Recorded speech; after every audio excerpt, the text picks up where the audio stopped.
Hey guys, and welcome. LordOfPondtail here with another video for Rise of Empires Ice and Fire. Today this is the next video in my series of hero guide videos for the season heroes. So this is the 5th video, and if we go into recruitment, over to super recruit and down to the S1s, obviously we had the last one was on Elizabeth the Bulwark, which means that today we're going to be looking at Lionheart. So when we select into Lionheart, okay, so he's an S1, he's a cavalry hero, and as you can see from here, he's a ranged hero. So this hero excels at ranged combat, suitable for leading mid or back row squads. If you compare him to the footmen heroes that we've already looked at, then he's comparable to Iron Hand here, and you'll see that they have a similar set of skills. When we look at the archery heroes, then you'll see that the Pacer is also in this group. So Pacer, Lionheart and Iron Hand all have a similar type of skill set. So let's get cracking. Skill 1, of course, is the dictator leadership skill, going to give you the additional 20 additional bonus on your marching capacity up to 23,100, and you get an extra 100 per hero level. With Lionheart, I do have him in my account, and I do have I actually got a duplicate for him this week, but I've just had other season heroes that I had to prioritize my wisdom medals on this week, so I haven't unlocked him or spent anything on him. I already have Avalanche and Living Saint, which are one's an SX and Living Saint's S3 back row cavalry heroes.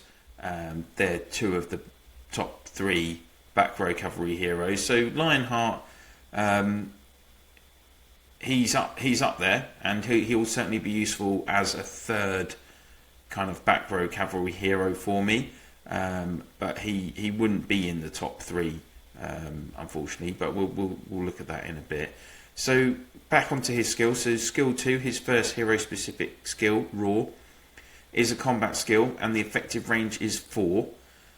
So if you did put him on your back row, this skill's only going to hit the first 2 rows potentially. And if we look here, it's targeting only one random enemy squad within effective range, so just the one squad. The other thing to note is that the chance is quite low at 30%, and this is a pure damage skill, so 30% at the lowest level, it's 30% chance to deal 205.5% damage to that single enemy target. And it also has a debuff effect, this one, so it will cause weakened effect, which is minus 20% damage for 1 turns, and Lionheart is one of the few, I think there's only 2 or 3 heroes in the game that cause weakened effect. So if this skill activates, then for the next turn, the squad that this has attacked will also then attack you, but with minus 20% damage to you. So there's a double benefit to this skill.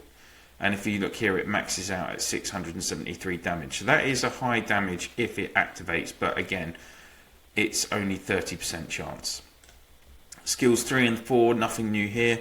Defensive formation 2, leadership skill for your hero squad, up to 50% bonus resistance to your troops.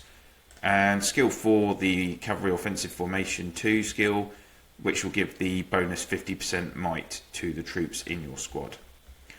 So on to his second hero specific skill, Lion Pride. Again, direct combat skill, attacking skill, and this has an effective range of 5. So if you did place Lionheart on your back row of your formation, this skill would reach all 3 rows of the opponent's formation, the squads in that formation.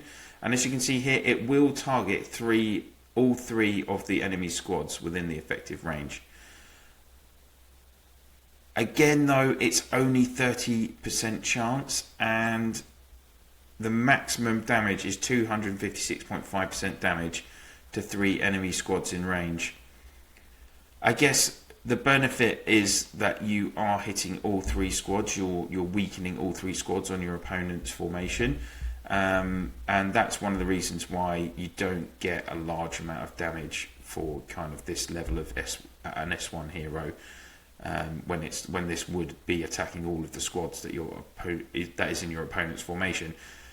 30% chance again though, so how likely is it that it's going to activate often in a battle? Maybe once or twice, so it's something to consider.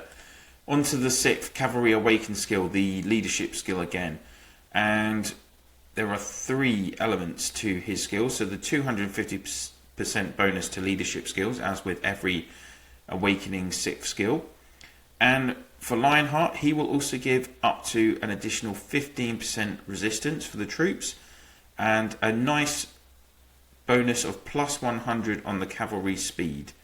So that's pretty good. Skill 7.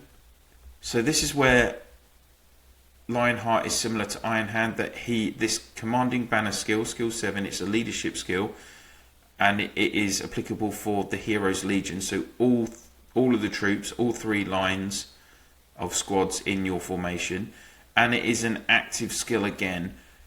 So let's have a look at what Lionheart's does. So after using the skill, hero's formation has 55% bonus marching speed, 55% bonus cavalry might for 20 minutes with a 15-hour cooldown. And again, similar to Iron Hand skill, when not active, there's a 30% effect is in use during combat.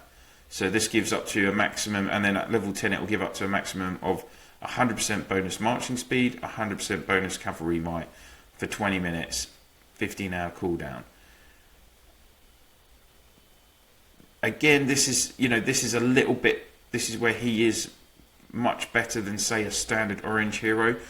Not only are there 2 elements to this 7th skill, but usually, even with a lot of S heroes, these skills are only giving a 40% active effect all the time. When you actually activate this skill in the Legion menu, then he is going to give you, significant bonus with the marching speed and the cavalry might. And this might be useful, for instance, if you're in Reign of Chaos and you're trying to take an alliance center, and you really need that extra push from a legion, and if you're fighting from a distance away, well, this will actually help your cavalry get there quicker, and it's going to help them be stronger when they're attacking with the increased might. Yeah, and okay, 20 minutes, that's going to let you have a few hits in that time. Often battles for ACs, they do last, anything from 20 minutes up to an hour or more. But that would give you a reasonable opportunity to take advantage of this skill. 15-hour cooldown, well, basically you're only going to be able to use it once a day, or right at the start of the day and right at the end of the day, effectively. But it is an upgrade, in my opinion, because you have that 30% effect the rest of the time, and you have the opportunity, if you're smart, to use it in certain situations where it's really going to benefit you. Again, throne wars, for instance, you might be in a throne war, you're having a difficult battle either against people from your own state at the start or opposing states, and activating that skill is going to give you a little bit of an edge potentially. On to the 8th skill then, Heart of Iron, combat skill again, so it's that direct damage to your opponent's troops, and the effective range is 5 again, so that's why Lionheart is perfectly acceptable to have on your back row. 2 of his skills are going to reach all 3 of the opposition's formations squads, and obviously that skill 2 is only going to reach the first 2 rows, but that's fine. Little bit of weakness here, so out of the 3 heroes that I've referenced before, so Lionheart, Iron Hand and the Pacer, Lionheart is the only one whose 8th skill will only target 2 random enemy squads within effective range. The other 2 heroes I just mentioned, theirs target 3. But what's this going to do for you? Well, so there's 1 turn's prep. So again, the maximum this skill would work in a battle is 4 times out of the 8 turns. But this does have a higher chance, so it's a 50% chance to deal 427 damage to 2 enemy squads within range. That's this skill should be activating, if you go along with the chance, it should be activating at least twice a battle, and if you have it maxed, it's going to do significant damage to 2 of the enemy squads. So that is that's a good skill to have. So that is really everything to do with Lionheart in terms of his skills and what they're going to do. In terms of his longevity, as I've already referenced, and as usual, he is going to be an upgrade on your other, like your normal orange back row heroes of Heaven's Justice and Hurricane. Going later into the game, well, as soon as you hit Season 2, the Immortal, absolutely key for Cavalry Hero, back row Cavalry Hero.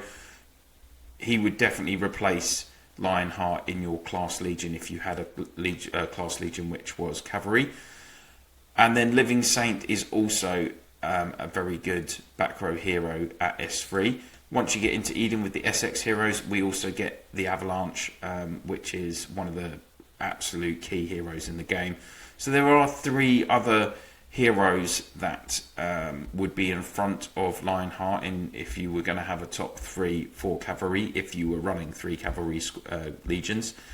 So if you do get hold of the Immortal or Living Saints, or once you get to Eden, Avalanche, and you will be trying to get Avalanche in recruitment, I assure you, then you would put Lionheart to the side. But as you can see from my own account, I do have Living Saint and I do have the Avalanche, but I never had a chance. I didn't get the Immortal during Season 2, and I just haven't had any luck in recruitments, etc., of picking him up.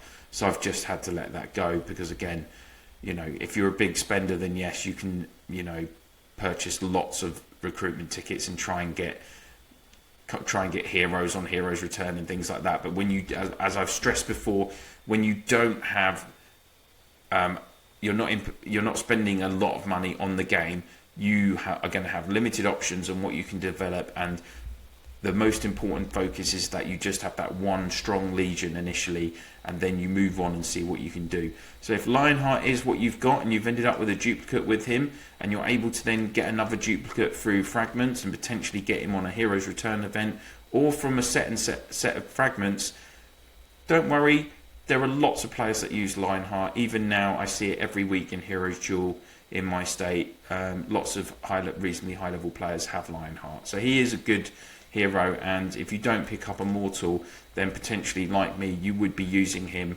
quite far into the game, especially if you have a Cav centric account. So there we are, guys. That is S1 hero Lionheart, the second of the 3 Cavalry S1 heroes. Obviously next up will be Ebony Knight, and I will be reviewing him in the next couple of days. Thank you very much for all the support on the channel. It continues to grow from strength to strength. As you would have seen, I've done one of the most demanded videos in terms of the blacksmith and talking about gear and how you do that. I am going to, the next video that I do will be on, the next few videos that I do will be on Eden as well, and I'm looking forward to kind of starting a series on that. I know lots of people are really keen to hear from me on that. So thank you very much for the support on the channel, guys. Please do continue to subscribe, ring that bell, share my channel in-game, in your province chat, in your alliance chat, wherever you can, online, on Viber, WhatsApp, whatever you use. I'd really appreciate it. And I will see you soon.